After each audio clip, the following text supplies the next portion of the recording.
प्रश्न, फ्रेडरिक्स का लोक प्रशासन का पारिस्थितिक दृष्टिकोण स्पष्ट करे। उत्तर, द्वितीय विश्व युद्ध के पश्चात तुलनात्मक लोक प्रशासन के क्षेत्र में फ्रेडरिक्स 1917 से 2008 एक अग्रणी बुद्धिजीवी थे। वे तुलनात्मक प्रशासनिक समूह कंपैरेटिव एडमिनिस्ट्रेशन ग्रुप की अमेरिकी society American society for public administration में अध्यक्ष थे। सीएजी का कार्य तुलनात्मक लोक प्रशासन के अनुशासन को बनाए रखना तथा इसे अधिक वैज्ञानिक बनाना, इसे अधिक आलोचनात्मक, विश्लेषणात्मक तथा विभिन्न सांस्कृतिक विचारों का आदान प्रदान करना है। अपने भाषणों को Indian institute of public administration 1969 में देते समय रिग्स ने अपना विषय लोक प्रशासन की परिस्थितिकी को चुना। उन्होंने 3 मॉडल चुने: संयुक्त राज्य अमेरिका, थाईलैंड और फिलीपींस के विभिन्न मॉडलों के प्रशासन के उदाहरण देकर स्पष्ट किया।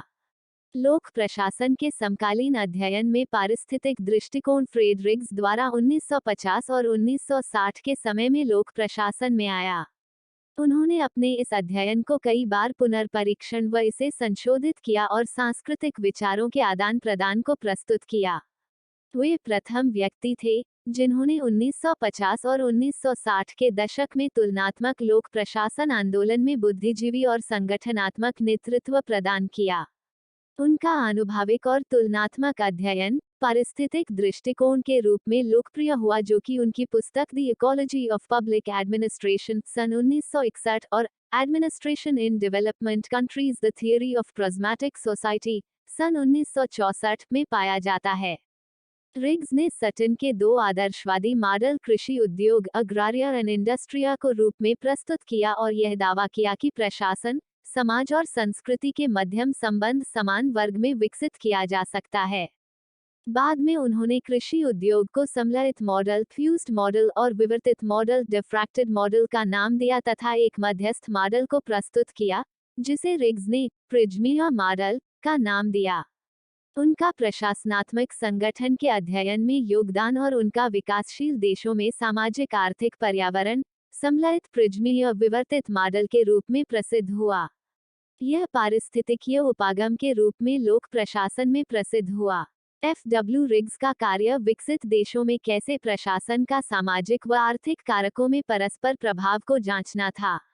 द्वितीय विश्व युद्ध के काल के पश्चात कई एशियाई, अफ्रीकी और लैटिन अमेरिकी राष्ट्र राज्य स्वतंत्र हुए।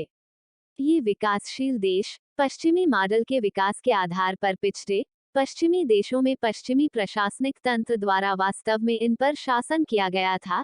यह विद्वानों के लिए अत्यंत रोचक था कि कैसे पश्चिम से आया हुआ प्रशासनिक तंत्र उत्तर औपनिवेशिक देशों में काम करता है। कई पश्चिमी विद्वानों ने तुलनात्मक परिप्रेक्ष्य में विकासशील समाजों के लोक प्रशासनिक तंत्र का अध्ययन करना शुरू कर दिया। रिग्स उन्हीं में से एक थे। उनका अध्ययन इस संदर्भ में भिन्न था कि उन्होंने समाज के सामाजिक, आर्थिक और सांस्कृतिक कारकों के संदर्भ में प्रशासन के कार्यों को देखा। दूसरे शब्दों में कहा जा सकता है कि उन्होंने प्रशासन और उसके पर्यावरण जैसे समाज, राजनीति तथा सांस्कृतिक संदर्भ के मध्य में पारस्परिक प्रभाव पर अधिक जोर दिया।